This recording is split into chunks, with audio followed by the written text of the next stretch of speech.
Vous êtes branchés sur la radio Campus Unikin, la radio du savoir, sur 107.6 MHz, votre radio. Bonjour à tous et à toutes et merci de rester fidèles à votre radio, la radio Campus Alma Mater. Nous émettons sur 107.6 en modulation de fréquence.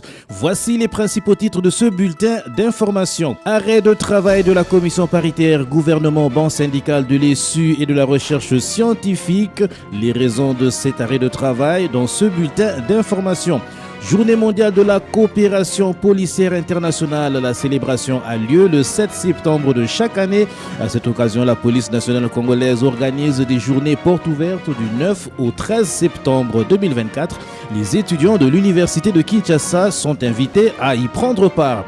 Et puis en sport, les léopards de la RDC affrontent les Walias de l'Éthiopie ce lundi 9 septembre. C'est la deuxième journée des éliminatoires de la CAN 2025 au Maroc. Voilà les principaux titre de ce bulletin d'information. À la présentation, Jean-Paul Mbouya Koutoumissa.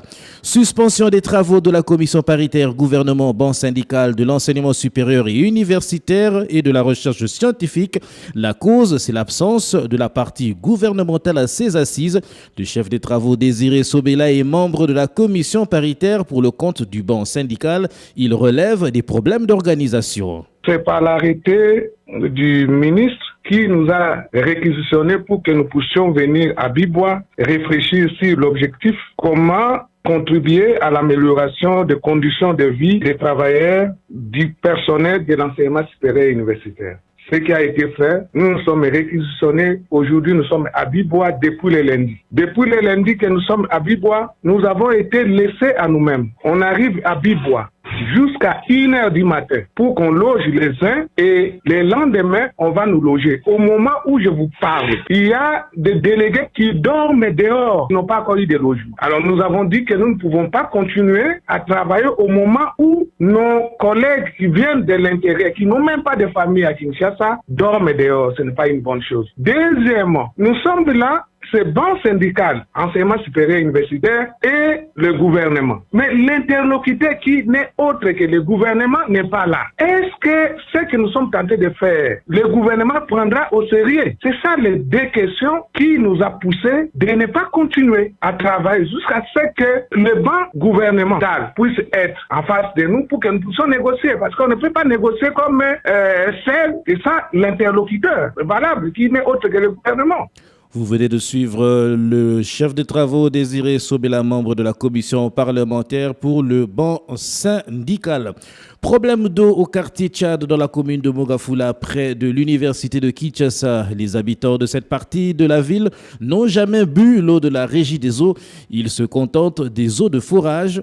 Progélite Nganabanga a fait un tour au quartier Tchad pour le compte de la radio Campus Alma Mater. Nous sommes dans le quartier Tchad appelé autrement Plateau 1, dans la commune de Mogafula. L'approvisionnement en eau potable est l'un des problèmes majeurs auxquels sont confrontés les habitants de ces coins. Ces problèmes entament aussi plusieurs quartiers dans ce coin de la capitale, tels que Massafko, Bambila, Kingampio. L'eau n'est pas desservie. Les habitants s'en plaignent car il n'y a pas de robinet pour avoir l'eau de la régie des eaux. Et pour s'abreuver, ils sont contraints de se rendre au forage où un bidon coûte 200 francs et les transports pour acheminer à cette ressource varient à 500 ou 1000 francs congolais en fonction du trajet. Et d'autres sont contraintes de tourner vers les sources naturelles même si elles présentent de risques pour la santé. Ici, dans notre quartier, il y a de l'eau, seulement l'eau de forage. On n'est pas raccordé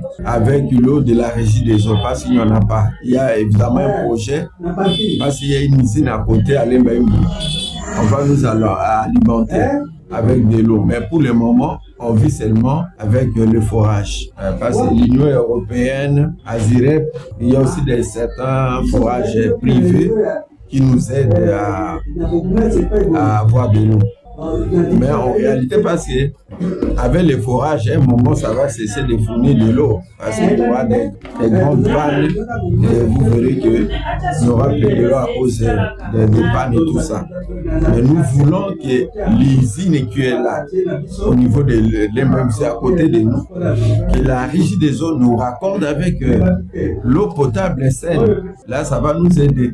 Parce que là, nous croyons sincèrement qu'il y a une continuité. Mais avec les forages, à un moment, ça va péter. Et puis, finalement, on va rester sans eau. Nous demandons aux autorités qu'on raccorde notre partie ici. Même le campus sera alimenté par l'eau, par l'usine qui est ici à Lembaï. La population invite les autorités à prendre leurs responsabilités et à mettre en place de mesures concrètes pour résoudre définitivement cette crise, car les habitants se trouvent exposés aux maladies et cette eau non traitée et non filtrée contient des microbes invisibles. Projet Nganabanga pour le compte de la radio campus Alma Mater. Le 7 septembre de chaque année, on célèbre la journée mondiale de coopération policière. L'objectif de cette célébration est de faire connaître la collaboration entre les polices du monde à l'échelle internationale à côté de la protection des personnes et de leurs biens. À cette occasion, le commissariat général de la police nationale congolaise organise des conférences, des séminaires et des journées portes ouvertes. Le directeur chef de service de coopération policière explique le sens de ces journées. On écoute Étienne Kalenda.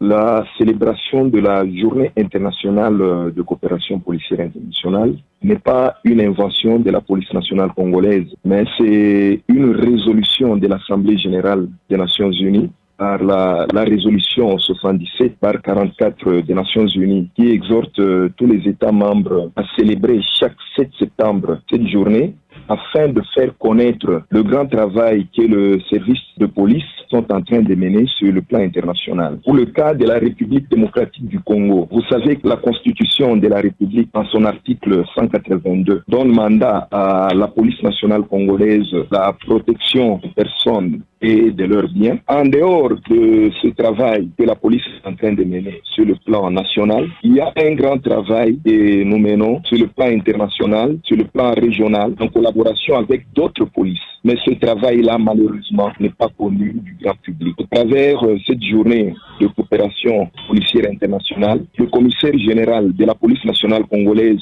a voulu organiser des journées portes ouvertes du 9 au 13 septembre pour montrer au grand public ce grand travail que nous faisons ensemble avec nos partenaires. Il s'agit d'une deuxième journée internationale, puisque la première journée a été célébrée en 2023, mais sur le plan national, le thème que nous avons retenu ici en République démocratique du Congo, c'est la coopération policière internationale, un domaine méconnu du grand public.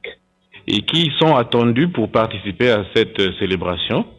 Oui, comme nous organisons des journées portes ouvertes du 9 au 13, toute la population est attendue à cette journée. Les activités commémoratives de cette journée vont se dérouler au commissariat général de la police nationale congolaise à Lingwala. Et parmi les activités, il y a d'abord des journées portes ouvertes, il y aura des conférences scientifiques, il y aura des compétitions sportives, il y aura des expositions, des stands et tous les partenaires traditionnels de la police nationale congolaise vont présenter au grand public le travail que nous sommes en train de mener ensemble.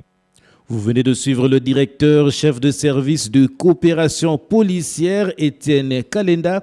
Notons que les étudiants de l'université de Kinshasa sont invités à prendre part aux journées portes ouvertes du 9 septembre au 13 septembre au siège du commissariat général de la police.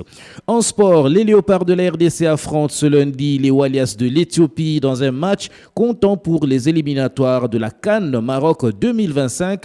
Rappelons que les Léopards de la RDC ont battu vendredi dernier le Sili national de la Guinée sur un score d'1-0. C'est déjà la fin de ce bulletin d'information. Je vous rappelle les principaux titres: arrêt des travaux de la commission paritaire gouvernement banque syndicale de l'ESU et de la recherche scientifique à Bibois. Les raisons de cet arrêt de travail, vous les avez eues dans ce bulletin d'information. Journée mondiale de coopération policière. La célébration a lieu le 7 septembre de chaque année. À cette occasion, la police nationale congolaise Française organise des journées portes ouvertes du 9 au 13 septembre. Les étudiants de l'université de Kinshasa y sont invités. Et puis en sport, les Léopards de la RDC affrontent ce lundi les Walias de l'Éthiopie. C'est la deuxième journée des éliminatoires de la CAN 2025 au Maroc.